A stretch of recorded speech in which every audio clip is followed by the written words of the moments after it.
வணக்கம். யார் அந்த சார் என்று எதிர்க்கட்சிகள் தொடர்ச்சியாக கேள்வி எழுப்பி வந்த நிலையில் இன்று தமிழக சட்டசபையில் முதல்வர் அவர்கள் இந்த கேள்விக்கு பதிலளித்துள்ளார். இது தொடர்பாக தான் இந்த வீடியோவில் நம்ம பார்க்க போறோம். இது குறித்து பேசுறதுக்காக திரு கரிகாலன் அவர்கள் நம்மோடு இணைந்துள்ளார். வாருங்கள், அவரோடு பேசுவோம். வணக்கம். வணக்கம். அண்ணா பல்கலைக்கழக மாணவி பாலியல் வன்கொடுமை தொடர்பாக இன்று சட்டசபையில் சிறப்பு தீர்மானம் கொண்டு வரப்பட்டது. அதுல ஸ்டாலின் அவர்கள் பதில் கூறியிருக்கிறார். அந்த பதிலை நீங்க எப்படி பாக்குறீங்க? அதாவது இது ஆளுங்கட்சி கூட்டணியில் உள்ள எம்எல்ஏக்களால் அவங்க தான் அதிகம் பேர் இந்த கவன ஈர்ப்பு தீர்மானத்தை கொண்டு வந்தாங்க. அதற்கு முதலமைச்சர் மு.க. ஸ்டாலின் பதிலளித்து ஒரு விளக்கத்தை ஒரு 20 நிமிடத்திற்கு மேல ஒரு விளக்கத்தை கொடுத்திருக்கிறாரு. யார் அந்த சார் அப்படின்னு பெரிய யோக்கியர்கள் மாதிரி பொள்ளாச்சி பாலியல் வன்கொடுமை வழக்கில் குற்றவாளிகளை, அதிமுகவை சார்ந்த நிர்வாகிகளை காப்பாற்றிய இந்த எடப்பாடி பழனிசாமிக்கும் பாஜகவை சார்ந்த அண்ணாமலை போன்ற பாலியல் பொறுக்கி கட்சிகளுக்கும் நேரடியாக இன்றைக்கு முதலமைச்சர் மு.க. ஸ்டாலின் பதிலடி கொடுத்துள்ளார். இறங்கி அடிச்சிருக்கிறாரு. பாமக, பாஜக, எடப்பாடி அப்படின்னு எல்லாருக்கும் மரண அடி. முதலமைச்சர் மு.க. ஸ்டாலின் அடுக்கடுக்கான பாயிண்ட்டுகளை அவர் எடுத்து வச்சுக்கிட்டு இருக்கும் பொழுது எதிர்கட்சி வரிசையில இருந்த எடப்பாடி பழனிசாமி உட்பட எல்லாரும் தெரிச்சு வெளில ஓடிட்டாங்க. ஏன்னா உண்மையை அவர்களால் எதிர்கொள்வதற்கு தயாராக இல்லை. இப்ப இந்த அண்ணா பல்கலைக்கழக மாணவியினுடைய விவகாரத்தில் நம்மளே பலமுறை பேசிட்டோம். முதலமைச்சர் அதை டேட் வாரியா குறிப்பிட்டு டைம் லைனோட பேசியிருக்கிறாரு. 24ஆம் தேதி 24/12/2024 அன்று கோட்டூர்புர அனைத்து மகளிர் காவல் நிலையத்துல அந்த மாணவி புகார் கொடுக்குறாங்க. உடனடியாக ஒரு சில மணி நேரங்களில் 5-6 மணி நேரத்துக்குள்ள அண்ணா பல்கலைக்கழகத்தினுடைய சிசிடிவி ஃபுட்டேஜஸை பயன்படுத்தி ஞானசேகரன் அப்படின்ற அந்த கிரிமினல் கைது செய்யப்படுகிறான் அப்படின்றத தெளிவுபடுத்துறாரு. அடுத்து எஃப்ஐஆரை தமிழ்நாடு காவல்துறை வெளியிட்டது. பாதிக்கப்பட்ட மாணவியினுடைய அடையாளத்தை வெளியிட்டு அவர்களுடைய குடும்பத்தை சிதைப்பதற்கும் மற்ற மாணவிகள் புகார் கொடுப்பதை தடுப்பதற்கும் ஒரு கீழ்த்தரமான ஸ்ட்ராட்டஜியை காவல்துறை செஞ்சுச்சுன்னு எல்லாரும் குற்றச்சாட்டு வச்சாங்க. அந்த குற்றச்சாட்டிற்கு ஏற்கனவே பதில் கிடைத்து விட்டது. தேசிய தகவல் ஆணையம், நேஷனல் இன்ஃபர்மேட்டிக்ஸ் சென்டர், அந்த நிறுவனமே இதுக்கு பதில் சொன்னுச்சு. என்ன சொன்னாங்கன்னா, ஐபிசில இருந்து பிஎன்எஸ்க்கு இப்ப புதிய சட்ட திருத்தம் கொண்டு வந்திருக்காங்க இல்லையா, அதுல மாறும் பொழுது ஏற்பட்ட தொழில்நுட்ப கோளாறு காரணமா தான் அந்த எஃப்ஐஆர் லீக் ஆனுச்சு அப்படின்னு ஏற்கனவே தகவல் வந்துச்சு. அப்படி வந்த அந்த தகவலையும் எதிர்கட்சிகள் ஏற்றுக்கொள்ளவில்லை. இப்ப மீண்டும் அதை உறுதிப்படுத்தி முதலமைச்சர் மு.க. ஸ்டாலின் இன்றைக்கு சட்டமன்றத்தில் பேசினார். அதற்கு அடுத்து தமிழ்நாடு முழுக்க தற்போது வரை பதிவாகியுள்ள, இந்த ஆட்சியில பதிவாகியுள்ள பெண்களுக்கு எதிரான குற்ற வழக்குகளில் 86% வழக்குகளில் 60 நாட்களில் குற்றப்பத்திரிகை தாக்கல் செய்யப்பட்டு குற்றவாளிகள் மீது நடவடிக்கை எடுக்கப்பட்டிருக்குது அப்படின்ற ஒரு விஷயத்தை தெளிவுபடுத்தினாரு. இன்னும் அதற்கு உதாரணமாக கடந்த ஆண்டு இங்க நம்ம பரங்கிமலை ரயில்வே ஸ்டேஷன்ல சத்யா அப்படின்ற மாணவி ஒருதலையா இன்னொருத்தன் காதலிச்சு அந்த பெண்ணை காதலிக்க மறுத்ததனால் ரயில்ல பிடிச்சு தள்ளி விட்டா அந்த சம்பவம் ஒட்டுமொத்த தமிழ்நாட்டையே உலுக்கிய சம்பவம். ஒரே ஆண்டிற்குள் அந்த வழக்கில் புலன் விசாரணை நடத்தி குற்றப்பத்திரிகை தாக்கல் செய்து இன்றைக்கு மரண தண்டனை வரைக்கும் வாங்கி கொடுத்திருக்கிறோம் அப்படின்றத முதலமைச்சர் விளக்கி பேசினாரு. மரண தண்டனை வேண்டுமா வேண்டாமா அப்படின்றது அது இன்னொரு விவாதம். ஆனா என்ன இதுல பிராக்டிக்கலா பண்ணியிருக்கிறோம் அப்படின்றத முதலமைச்சர் தெளிவுபடுத்தி பேசியிருக்கிறார். அடுத்ததா யார் அந்த சார் அப்படின்ற கேள்விக்கு வர்றாரு.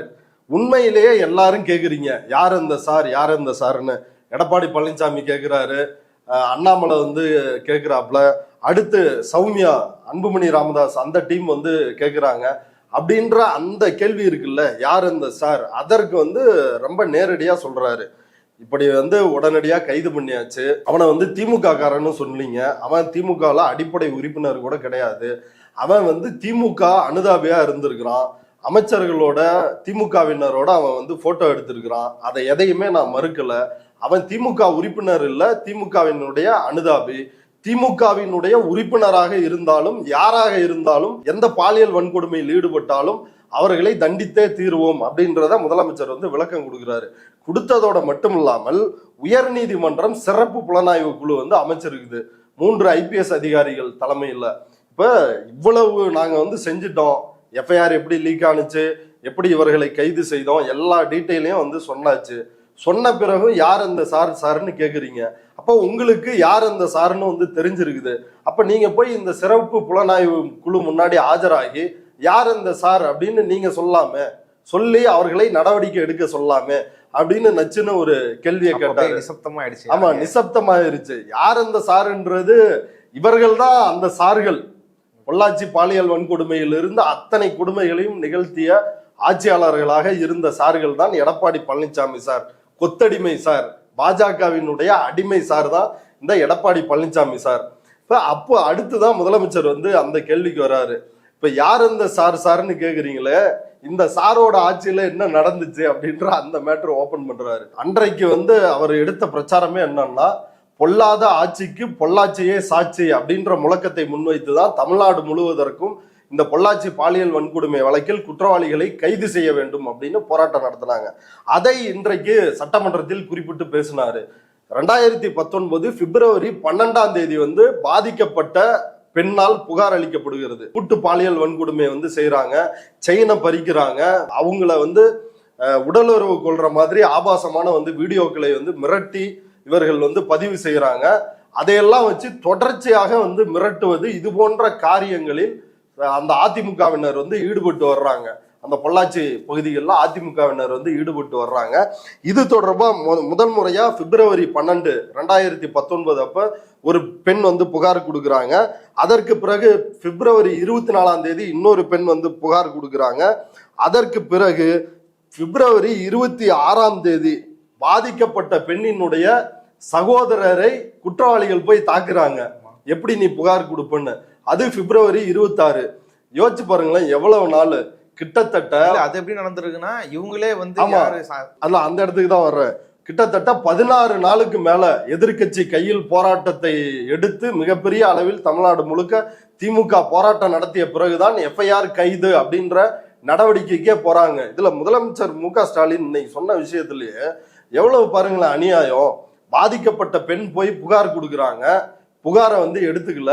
அடுத்து அந்த பெண்ணினுடைய சகோதரர், சம்பந்தப்பட்ட குற்றவாளிகள் யார் யாரெல்லாம் தன்னுடைய சகோதரியை பாலியல் வன்கொடுமையில் ஈடுபட்டார்களோ, ஆபாசமாக வீடியோ எடுத்து மிரட்டினார்களோ, செயின் பறிப்பு சம்பவத்தில் ஈடுபட்டார்களோ, அந்த குற்றவாளிகளை அவரே போய் அடையாளம் கண்டு அவங்கள பிடிச்சிட்டு போலீஸ் ஸ்டேஷன்ல ஒப்படைக்கிறாரு. போலீஸ் என்ன பண்ணியிருக்கணும்? FIR போட்டிருக்கணுமா இல்லையா? போலீஸ் என்ன பண்ணிருக்குன்னா, அந்த குற்றவாளிகளை உடனடியா விடுவிக்குது. விடுவிச்சதோட மட்டும் இல்லாமல் இந்த பெண் தரப்பில் கொடுக்கப்பட்ட புகார் கம்ப்ளைண்ட்டையும் அவங்கள்ட்டே கொடுக்குறாங்க. கொடுத்த பிறகு ஒரு சில நாள் கழிச்சு அதிமுகவினர் நாகராஜன் உள்ளிட்ட நாகராஜன், திருநாவுக்கரசு, பாபு, இப்படி இந்த குற்ற கும்பல் எல்லாரும் அதிமுக காரங்க சேர்ந்து போய் அந்த பெண்ணினுடைய சகோதரரை அடிக்கிறாங்க. நீ எப்படா கம்ப்ளைண்ட் கொடுக்கலாம் அப்படின்னு அடிச்சு உதைக்கிறாங்க. அப்பையும் FIR பதிவு செய்யப்படலை. அதான் முக்கியமான விஷயம். அன்றைக்கு திமுக கூட்டணி போராட்டத்தை கையில் எடுத்த பிறகுதான் FIR பதிவு செய்யப்படுது. அதுலயும் பாத்தீங்கன்னா வைங்களேன், எடப்பாடி அரசு எந்த அளவுக்கு கேடுகட்ட அரசு அப்படின்னா, அன்றைக்கு 2019 இந்த குற்றவாளியை கைது செய்து விட்டோம் அப்படின்னு ஒரு அரசாணை வெளியிடுறாங்க. அந்த அரசாணையில் அந்த பாதிக்கப்பட்ட பெண்ணினுடைய பெயர், அந்த சகோதரரினுடைய பெயர், அவருடைய சகோதரரோட பெயர், அந்த பெண்ணினுடைய வீட்டு அட்ரஸ் எல்லாத்தையும் போட்டு ஒரு அரசாணை வெளியிடுறாங்க. இன்றைக்கு ஒன்றிய அரசினுடைய தவறால் FIR லீக் ஆனதையே இந்த அரசு, காவல்துறை அமைச்சர்கள் இவங்கெல்லாம் பார்த்து அண்ணாமலை கேட்கிறாப்ல, வெக்கமா இல்ல தூ அப்படின்னு துப்புறாப்ல. ஆனால் அன்றைக்கு இதே பாஜக அன்றைக்கு எடப்பாடி பழனிசாமியோடு இந்த கொத்தடிமையோடு கூட்டணியில இருந்தாங்க. அன்றைக்கு ஒரு அரசாணையில் பாதிக்கப்பட்ட பெண்ணினுடைய பெயர், அவங்க வீட்டு முகவரி, அவங்க சகோதரருடைய பெயர், இதெல்லாம் போட்டு ஒரு அரசாணை வெளியிடுறாங்க. இது எவ்வளவு பெரிய அநியாயமான செயல். எதுக்கு இப்படி வெளியிட்டாங்க? ஏன்னா இந்த பெண்ணினுடைய வீட்டுக்கு போய் அதிமுக காரங்க தாக்கணும், அடிச்சு உதைக்கணும், மிரட்டணும். இனி எந்த பெண்ணும் புகார் கொடுக்க வந்தா இங்க பாருங்க, நாங்க செய்தியோட போட்டு உங்க அட்ரஸ் எல்லாத்தையும் வெளியிடுவோம் அப்படின்னு உண்மையில் அச்சுறுத்திய ஆட்சி எடப்பாடியினுடைய ஆட்சி. இதை இன்றைக்கு முதலமைச்சர் மு.க. ஸ்டாலின் அம்பலப்படுத்தினாரு. இதோட நிக்கல. அடுத்து பாஜக காரங்கெல்லாம் வெளியே பேட்டி கொடுக்குறாங்க. இதான் அண்ணாமலை கொடுத்த செருப்படி. வெளியே பேட்டி கொடுக்குறாங்க. அவங்க கதையெல்லாம் பேசி இந்த மன்றத்தினுடைய மாண்பை கெடுக்க விரும்பல அப்படின்ட்டாரு. பாலியல் ஜல்சா கட்சிக்காரங்களா, உங்களை பத்தி எல்லாம் இந்த சட்டமன்றத்தில் பேசினால் இந்த சட்டமன்றத்திற்கு, நூற்றாண்டு கண்ட இந்த சட்டமன்றத்திற்கு மிகப்பெரிய அவமானம், இந்த அவைக்கே மிகப்பெரிய அவமானம் அப்படின்னு சொல்லிட்டாரு. அடுத்து இன்னொரு மிக முக்கியமான பிரச்சனை. அதாவது யார் அந்த சாருன்னு கருப்பு பேட்ஜ் அணிந்துட்டு எடப்பாடி கேட்கிறாரு, எடப்பாடிக்கு வந்து எவ்வளவு மனசாட்சியற்ற ஒரு கிரிமினல் எடப்பாடி அப்படின்றத புரிஞ்சுக்கணும். என்னன்னா அதிமுகவினுடைய 103வது வட்ட செயலாளர் எடப்பாடியோட பல்ல இழிச்சுக்கிட்டு எடப்பாடியும் பல்ல காட்டுறாப்புல, அவனும் பல்ல காட்டுறான். 2 பேரும் வந்து போட்டோ எடுத்திருக்கிறாங்க. அவன் அதிமுகவினுடைய வட்ட செயலாளராக பொறுப்புல இருக்கிறான். அவன் என்ன பண்றான்னா அண்ணா நகரில் 10 வயது சிறுமி கிட்ட பாலியல் வன்கொடுமையில வந்து ஈடுபடுறான். 10 வயது சிறுமி கிட்ட எவ்வளவு பெரிய கொடூர குற்றம். இப்படி ஒரு குற்றவாளியோட நின்று எடப்பாடி வந்து போட்டோ எடுக்கிறாரு. இப்ப இந்த குற்றவாளி மீது புகார் கொடுக்கப்படுது. காவல்துறை வந்து ஒழுங்கா ரெஸ்பான்ஸ் பண்றாம அந்த பாதிக்கப்பட்ட மாணவியினுடைய பெற்றோரை அச்சுறுத்தும் விதமா வந்து நடந்துக்கிறாங்க. இது உடனடியாக காவல்துறை உயரதிகாரிகள்கிட்ட இந்த தகவலை எடுத்துட்டு போறாங்க. காவல்துறை உயரதிகாரிகள் என்ன நடவடிக்கை எடுத்திருக்கிறாங்கன்னா அந்த ஸ்டேஷனுடைய சம்பந்தப்பட்ட எஸ்ஐ, அந்த எஸ்ஐயையும் கைது பண்ணிருக்கிறாங்க. அந்த பாலியல் குற்றவாளியும் உடனடியா வந்து கைது பண்ணிருக்கிறாங்க. இது எவ்வளவு வரவேற்க வேண்டிய ஒரு சம்பவம். ஒரு குற்றவாளியை ஒரு அரசு கைது செய்வது, காவல்துறை கைது செய்வது வேற விஷயம். ஆனால் அந்த குற்றவாளிக்கு உடந்தையாக ஒரு எஸ்ஐ இருந்தார்னா அந்த எஸ்ஐயையும் இந்த அரசு வந்து கைது செய்திருக்கிறது அப்படின்றது ஒரு வரவேற்கத்தக்க வேண்டிய ஒரு விஷயம். இப்ப அதற்காக வந்து தமிழ்நாட்டில் எங்கேயுமே பாலியல் வன்கொடுமை வந்து நடக்கலையா, எல்லா இடத்துலயும் காவல்துறை வந்து யோக்கியமா நடந்துக்குதா அப்படின்னா அதற்கு நம்ம வந்து வக்காலத்தை வாங்கி வரல. பிரச்சனைகள் வந்து நடக்குது. எல்லா இடத்துலையும் துரிதமான நடவடிக்கை வந்து எடுக்கப்பட வேண்டும். இது பெண்களுக்கு எதிரான பிரச்சனைகளுக்கு ஒரு சமூகமாக நாம் வந்து இணைந்து அந்த பிரச்சனைகளை வந்து கவனம் செலுத்தினாதான் விமர்சனங்கள் வச்சா பரவாயில்ல. கேவலமான அரசியல் பண்ணக்கூடாதுன்றதுதான் அவர். ஆமா, அததான் வந்து முதலமைச்சர் சொல்றாரு. இப்ப உயர்கல்வியை நோக்கி பெண்கள் வராங்க.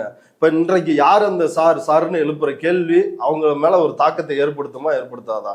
அங்க போனீங்கன்னா வந்து செக்ஷுவல் அசால்ட் நடக்கும், அதனால நீ வந்து காலேஜுக்கு போகாத, இங்க போகாத, அங்க போகாத. இப்ப அண்ணா பல்கலைக்கழகத்துல என்ன பண்ணிருக்கிறாங்க அப்படின்னா 8:30 மணி வரைக்கும் ஹாஸ்டலுக்குள்ள வர்றதுக்கான டைம். காலேஜ் முடிஞ்சு வெளில எங்கேயாவது போயிட்டு 8:30 மணி வரை 8:30க்குள்ள ஹாஸ்டலுக்கு வந்து வந்துடணும். ஆனா இப்ப டைமிங்கை மாத்திட்டாங்க, 6:30க்கே வந்து மாத்திட்டாங்க.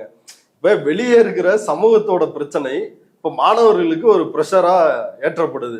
பெண்கள் வெளியில இருக்கிறதுனாலயா பாலியல் குற்றம் வந்து நடக்குது? குற்றவாளிகள் சமூகத்துல இருக்கிறானுங்க, அவனுங்க வந்து அத்துமீறானுங்க. அப்ப அந்த பிரச்சனையை சரி செய்வதை விட்டு எப்படி வழக்கம் போல நீ எதுக்கு வந்து 7 மணிக்கு வெளியே இருந்த, அந்த பொண்ணு எதுக்கு வந்து புதருகிட்ட நின்றுட்டு இருந்துச்சு, அந்த பொண்ணு ஏன் வந்து ரோட்ல இத்தனை மணிக்கு நடந்துகிட்டு இருந்துச்சுன்னு எப்படி ஒரு பொது ஆணாதிக்க புத்தியில் செயல்படுகிறார்களோ அதே போலதான் வந்து செயல்படுறாங்க.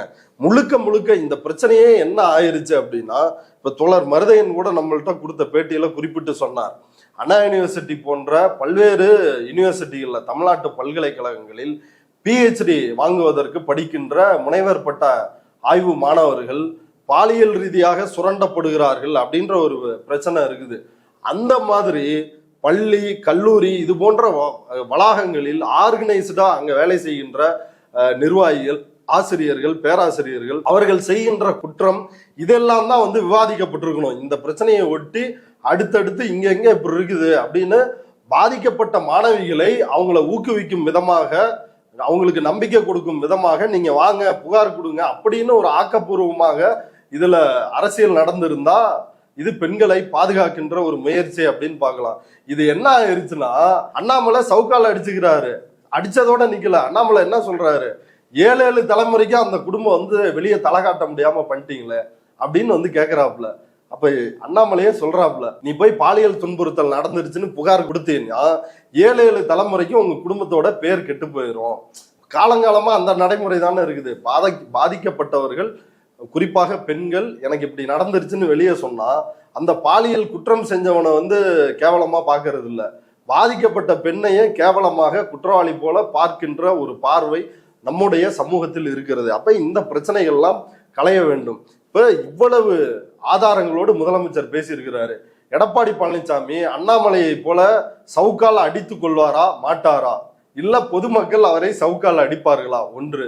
இரண்டாவது, இவ்வளவு ஆதாரங்களோட அடுக்கடுக்கா முதலமைச்சர் பேசியிருக்கிறாரு. அதனால இதற்காகவே இன்னொரு முறை அண்ணாமலையை தமிழ்நாட்டு மக்கள் சவுக்கால் அடிக்க வேண்டும், சாட்டையால் அடிக்க வேண்டும், இந்த அயோக்கியர்களை தண்டிக்க வேண்டும் பொதுமக்களே. ஏன்னா இவர்கள் வந்து பாதிக்கப்பட்ட ஒரு பெண்ணிற்கு நீதி கிடைக்க வேண்டும் என்பதை விட அதை வைத்து அரசியல் பண்ணோம், அப்படின்றதான் இவர்களுக்கு முதன்மையான நோக்கமாக இருக்கிறது. இவர்கள் கண்டிக்கப்பட வேண்டிய நபர்கள். இன்றைக்கு சட்டமன்றத்தில் அவர்கள் அம்பலப்பட்டு இருக்கிறார்கள். எடப்பாடி தெரித்து ஓடி இருக்கிறார் அப்படின்றதான் இன்றைக்கு சட்டமன்றத்தில் நடந்த சம்பவம். இப்ப யார் அந்த சார் அப்படின்னு இங்க கேள்வி எழுப்புறாப்ல. அண்ணா பல்கலைக்கழகத்துக்கு வேந்தர் ஆர்.என். ரவி. அந்த ரவி ஏன் துணைவேந்தரை போடல, என்ன சார் பண்ணீங்கன்னு அந்த சாரை பத்தி கேள்வி எழுப்ப தயாரா இல்ல. அந்த சார் சட்டமன்றத்தை விட்டு தெரிச்சு ஓடுறாப்ல. ஏன் சார் ஓடுறீங்க, இந்த அண்ணா பல்கலைக்கழக பிரச்சனைக்கு நீங்களாவது பதில் சொல்லுங்க சார் அப்படின்னு கேள்வி கேட்க இவர்களுக்கு திராணி இல்லை. அதை விட்டுட்டு இவர் வெளில என்ன சொல்றாரு, அவரை இவங்க தான் பேச விடாம தடுத்தாங்க, ஆளுநர் எல்லாம் புறக்கணிக்கலங்க அப்படின்னு எடப்பாடி காத்துலயே தோசை சொல்றாப்ல. இப்ப நம்ம கேட்போமே, தமிழ்நாடு முழுக்க பாஜகவினர் எத்தனை பாலியல் வன்கொடுமை குற்றங்களில் ஈடுபடுகிறார்கள்? என்றைக்காவது பாஜகவை நோக்கி இவர் ஒரு வார்த்தை பேசி இருக்கிறாரா? இன்னும் இந்த உலகமே காரி துப்பிய விஷயம் என்னன்னா மணிப்பூர் விவகாரம். அங்க பழங்குடியின பெண்ணை சங்கி கூட்டம் நிர்வாணமாக பரேடு நடத்தினானுங்க. உலகமே அதை பார்த்து அதிர்ச்சிக்குள்ளானது. மோடியும் அமித்ஷாவும் அது தொடர்பாக 88 நாட்களாக வாய் திறக்காம இருந்தாங்க. ஒரே ஒரு 37 செகண்ட் மட்டும்தான் மோடி அதுக்காக பேசினாரு. ஏன்னா உலகம் முழுக்க அந்த விஷயம் தெரிஞ்சிருச்சு அப்படின்றதுனால. அன்றைக்கு இந்த எடப்பாடி பழனிசாமி மோடியை நோக்கி யார் அந்த சார் அப்படின்னு கையை நீட்டி இருப்பாரா? ஏன்னா இவர்களே பாலியல் குற்றவாளிகளுடைய கூடாரம். ஜெயக்குமார் என்ன பண்ணாரு ஊருக்கே தெரியும். ஏமா வாமா வாமா அங்க மெயின் ரோடு பக்கம் வாமா, அங்க டாக்டரை பாருமா, அவர் களைச்சு விட்டுருவாருமா, என்னம்மா நீ ஒரு பொண்ணோட தாய், நீயே இதை பண்ணலானா எப்படிமா அப்படின்னு இவங்களுடைய கீழே இருக்கிற நிர்வாகி அதான் பண்றான், வட்ட செயலாளரும் அதான் பண்றான். ஒரு முன்னாள் சபாநாயகர், ஒரு முன்னாள் அமைச்சர், அவரும் அமைச்சராக இருக்கும் பொழுதும் அதே போன்ற வேலைகளைத்தான் இவர்கள் செய்கிறார்கள். ஒப்பீட்டு அளவுல பாத்தீங்கன்னு வைங்களேன், ஒரு பக்கம் பாஜக, இன்னொரு பக்கம் அதிமுக, இன்னொரு பக்கம் நாம் தமிழர் கட்சி, இவர்களுடைய முழு நேர வேலையே என்னவாக இருக்கிறது அப்படின்னா இவர்கள் பாலியல் குற்றங்களில் ஈடுபடுவதே இவர்களுடைய வேலையாக இருக்கிறது அப்படின்றதான் நம்ம இதுல புரிஞ்சுக்க வேண்டிய விஷயம். இவ்வளவு நேரம் இந்த செய்தி தொடர்பாக உங்க கருத்துக்களை பகிர்ந்து கொண்டதுக்கு நன்றி. நன்றி.